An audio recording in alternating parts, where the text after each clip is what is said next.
Morning आपके साथ मैं हर्षा शर्मा और आप देख रहे हैं इंडिया न्यूज। पहलगाम अटैक पर एफएटीएफ ने पाकिस्तान को लताड़ा है। बिना टेरर फंडिंग के ऐसा हमला नहीं हो सकता। पैसे का मूवमेंट आतंकवाद का केंद्र बिंदु है। एफएटीएफ के बयान से भारत के दावे को समर्थन मिला है, सपोर्ट मिलता हुआ नजर आया। पाकिस्तान को फिर से ग्रे लिस्ट में डालने की अब तैयारी की जा रही है। फाइनेंशियल एक्शन टास्क फोर्स यानी कि एफएटीएफ ने जम्मू कश्मीर के पहलगाम में 22 अप्रैल को हुए आतंकवादी हमले की कड़ी निंदा की है।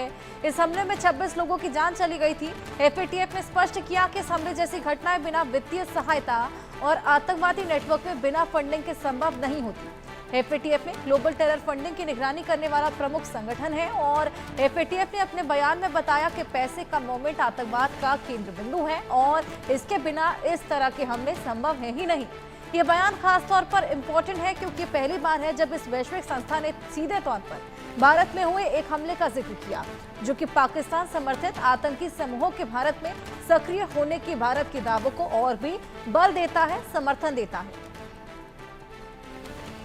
तो पहलगाम आतंकी हमले को लेकर पाकिस्तान एक बार फिर बेनकाब हुआ है। एफएटीएफ ने फटकार लगाई है। एफएटीएफ के बयान से भारत को यहां पर समर्थन मिला है, सपोर्ट मिला है, लताड़ा गया है पाकिस्तान को।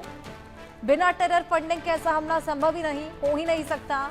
पैसे का मूवमेंट आतंकवाद का केंद्र बिंदु है, एपिसेंटर है। एफएटीएफ के बयान से भारत के दावे को और भी समर्थन मिलता हुआ नजर आया और पाकिस्तान को फिर से ग्रे लिस्ट के डालने में अब तैयारी की जा रही है। तो अब धीरे धीरे आतंकिस्तान का पर्दाफाश होता जा रहा है और भारत के दावे को सपोर्ट किया गया है।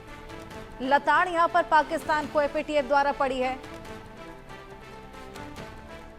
हमारे सहयोगी आशिक मीना हमारे साथ जुड़े हैं, उनसे और जानकारी लेंगे। आशिक, बिना टेरर फंडिंग के ऐसा हमला संभव नहीं, अब तो ये एफएटीएफ ने भी मान लिया है। देखिए, बिल्कुल हर्षा, एफएटीएफ की तरफ से इस तरह का बयान आना वाकई तौर पर ये भारत के लिए मजबूती जाहिर कर रहा है, क्योंकि जिस तरह से पहलगाम में आतंक की घटना 22 अप्रैल को घटी है, उसके बाद कहीं ना कहीं अब एफएटीएफ को भी लगने लगा है कि ये घटना किस तरह से अंजाम दी गई। खासतौर पर फाइनेंशियल सपोर्ट के बगैर जो है इस तरह की घटना को अंजाम देना नामुमकिन है, और ये एफएटीएफ ने बाज़ाब्ता तौर पर कहा है। और खास तौर पर जिस तरह से भारत की तरफ से हमेशा से मांग रही है कि पाकिस्तान को फिर से एफएटीएफ के ग्रे लिस्ट में डालने की जरूरत है, और 2018 से 2022 तक बाज़ाब्ता तौर पर पाकिस्तान जो है एफएटीएफ के ग्रे लिस्ट में शामिल था, लेकिन 2022 में एफएटीएफ से ग्रे लिस्ट से जो है पाकिस्तान को हटाया गया था। लेकिन उसके बाद जो है भारत ने कई बार इन चीजों का सबूत भी दिया कि किस तरह से भारत जो है लगातार ये कहता आ रहा है कि पाकिस्तान की तरफ से जो आतंकवाद फैलाया जा रहा है, इससे किस तरह से ना कि खाली भारत में ही बल्कि पूरे विश्व में किस तरह का नुकसान होता है। और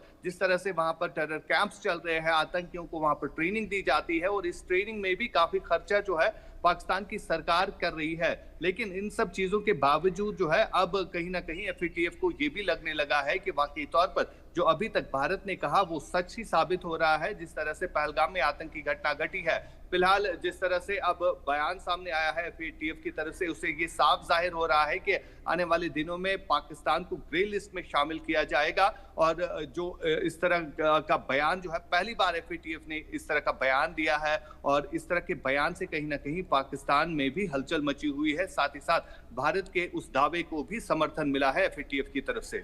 जी बिल्कुल, दावे को तो समर्थन मिला ही है। क्या लगता है ग्रे लिस्ट में पाकिस्तान को इस बार डाल दिया जाएगा आशिक? देखिए, बिल्कुल जिस तरह ये बयान सामने आया है और बाज़ाब्ता तौर पर पहलगाम अटैक का जिक्र भी किया गया है, साथ ही साथ और ये भी कहा गया है कि किस तरह से जो आतंकी घटना घटी है उसके पीछे किस तरह से फाइनेंशियल सपोर्ट जो है वो किया गया है। और सबसे बड़ी बात यहाँ पर यह है कि पाकिस्तान को ही टारगेट किया गया है, और जिस तरह से भारत ने लगातार जो सबूत दिए हैं पहलगाम अटैक में किस तरह पाकिस्तान के आतंकी संगठन शामिल रहे हैं, तो उसके बाद इस तरह का एफएटीएफ का पहली बार पाकिस्तान को लताड़ना जो है ये काफी अहम भी माना जाता है। और इससे साफ जाहिर हो रहा है कि आने वाले दिनों में जो पाकिस्तान ग्रे लिस्ट में शामिल था 2018 से 2022 तक, उसके बाद काफी टाइम से जो है अब भारत की तरफ से भी मांग उठी थी कि फिर से पाकिस्तान को ग्रे लिस्ट में डालने की जरूरत है। और इस बीच इस तरह का बयान आना वाकई तौर पर देखने को मिल रहा है कि आने वाले दिनों में पाकिस्तान को ग्रे लिस्ट में शामिल किया